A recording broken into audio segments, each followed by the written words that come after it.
नमस्ते दोस्तों। आजकल हम लोग उतना ज़्यादा समय किसी के साथ नहीं बिताते कि जान पाए कि ये व्यक्ति एग्जैक्टली कैसा है। इनफैक्ट आजकल हमारा time investment in relationship is very less. ऐसे में मैरिज या लॉन्ग टर्म की दोस्ती, ये दोनों ही चुनने में और निभाने में बहुत मुश्किलें आती हैं। इसलिए आज मैं आपको ये टॉपिक सिखाने वाला हूँ कि कैसे हम लोगों ने दोस्तों का चयन करना चाहिए या मैरिज में पार्टनर का चयन करने के लिए क्या चीज़ों का इस्तेमाल करना चाहिए। चलिए सीखते हैं। लेकिन उसके पहले, मेरा नाम है सुधीर कोय। मैं graphologist, numerologist, astrologer, scientific look designer and wrist watch analysis का इन्वेंटर हूँ।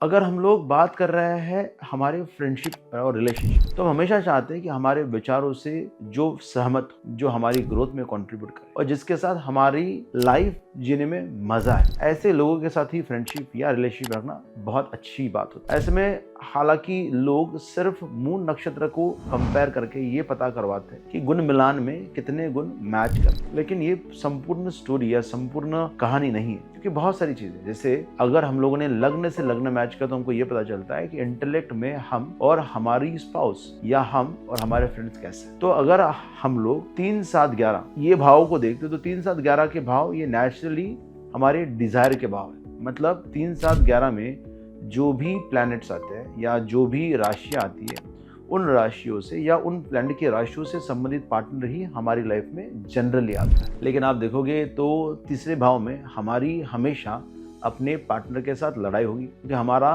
वो एफर्ट का भाव या हमारा वो युद्ध का भाव एक्टिवेट कर रहा है। अगर 7वें भाव से हमारी लाइफ में कोई पार्टनर आता है तो वो हमारे से बहुत ज्यादा विरुद्ध नेचर का होता है और विरुद्धार्थी होता है, मतलब एग्जैक्टली अपोजिट।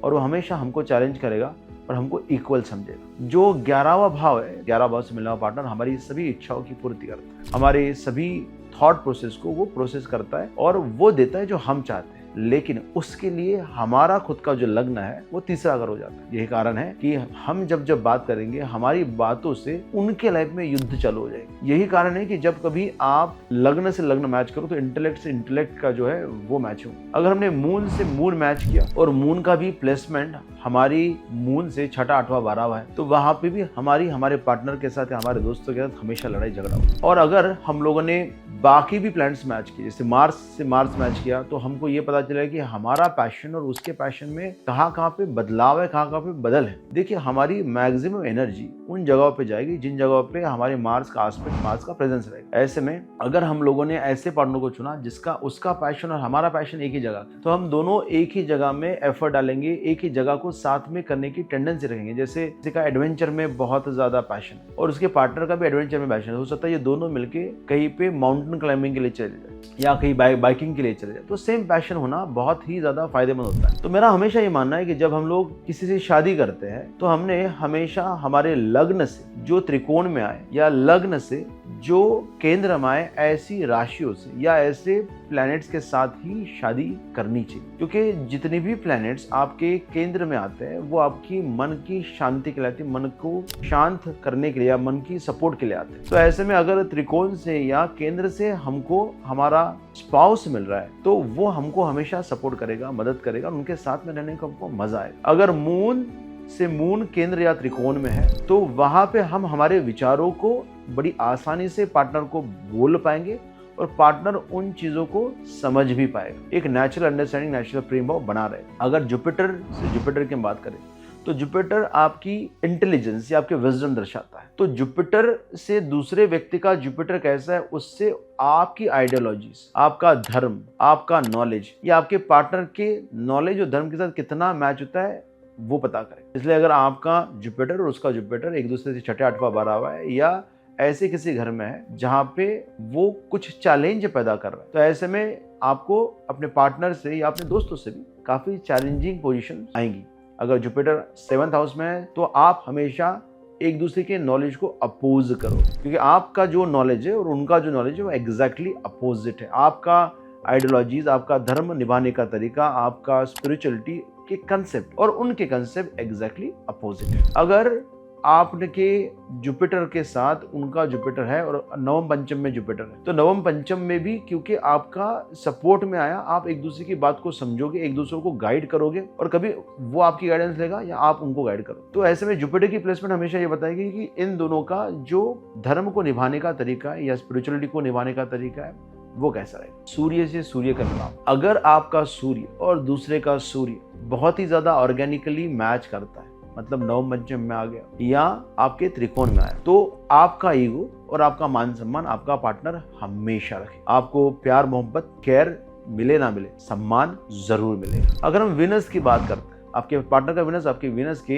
चौथे में 1 4 7 10 में मतलब केंद्र में आए या त्रिकोण में आए, तो एज ए स्पाउस जो आप चाहते हो अपने स्पाउस से वो आपको मिलेगा जरूर। इनफैक्ट अगर आपका विनस और आपके स्पाउस का विनस एक दूसरे से चतुर्थ दशम का रिलेशनशिप बनाता है, तो अगर उनका विनस आपके विनस से चौथे घर में है तो आपका स्पाउस आपके लिए वो सब करेगा जो आप अपने मन से चाहते हो। आप चाहते हो कि ये करना चाहिए, जितनी भी चीजें आपके सुख के लिए या ऐश्वर्य के लिए या कंफर्ट के लिए करनी चाहिए, जो लग्जरी के लिए करनी चाहिए, वो आपका स्पाउस करे। और क्योंकि आपका विनस उनके विनस से 10वें घर में, आप उनके ऐशो आराम के लिए मेहनत करो, एफर्ट डालोगे, उनकी ऐशो आराम का जो भी काम करना है वो एज अ कर्म करके आप करो। तो विनस से विनस का संबंध हमको बताएगा कि एज अ स्पाउस हम लोग कैसे व्यवहार करेंगे हमारे स्पाउस के प्रति, लग्जरी के लिए हम क्या इनपुट देंगे, लग्जरी के लिए हम क्या कंट्रीब्यूट करेंगे। अगर मर्क्यूरी की हम बात करें तो मर्क्यूरी आपके स्पाउस या आपके फ्रेंड्स की तुलना में कहाँ पे बैठा है, वहां पे पता चलता है कि स्किल्स पे हम जब काम करते हैं तो स्किल्स से काम करते हुए आपका पार्टनर आपके साथ क्या व्यवहार करेगा। इमेजिन करो कि आपका मर्क्यूरी उसका मर्क्यूरी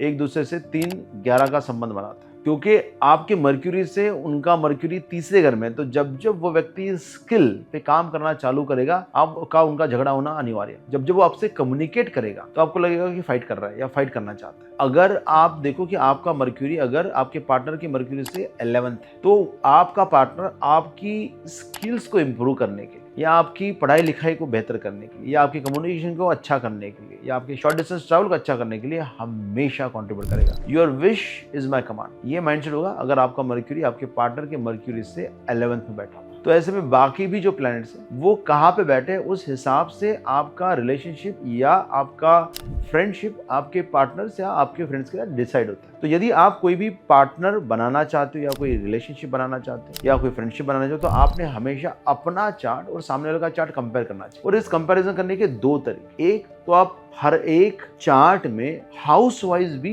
प्लैनेट का कंपैरिजन कर सकते हो कि आपके कौन से हाउस में बैठा है और सामने वाले के कौन से हाउस में बैठा है। और दूसरा है राशि वाइज भी आप कंपेयर कर सकते हो कि आपकी कौन सी राशि में कौन सा प्लैनेट बैठा है और आपके पार्टनर के राशि में कौन सा प्लैनेट बैठा है। ऐसे में you will always get a comfort कि आप ना डिसाइड कर पाओगे कि किस व्यक्ति से हम रिलेशनशिप आगे लेके जाए और किस व्यक्ति के साथ हमने रिलेशनशिप ज्यादा आगे नहीं लेके जाए। अगर आपको ये वीडियो पसंद आया और आपको थोड़ा बहुत समझ में आया कि हर एक प्लैनेट का भी चेकिंग करके हम रिलेशनशिप में होने वाली घटनाओं को पहले से प्रेडिक्ट कर सकते हैं, तो इस वीडियो को लाइक, शेयर और सब्सक्राइब करना मत भूलिए। Thank you very much for watching video. See you in the next video.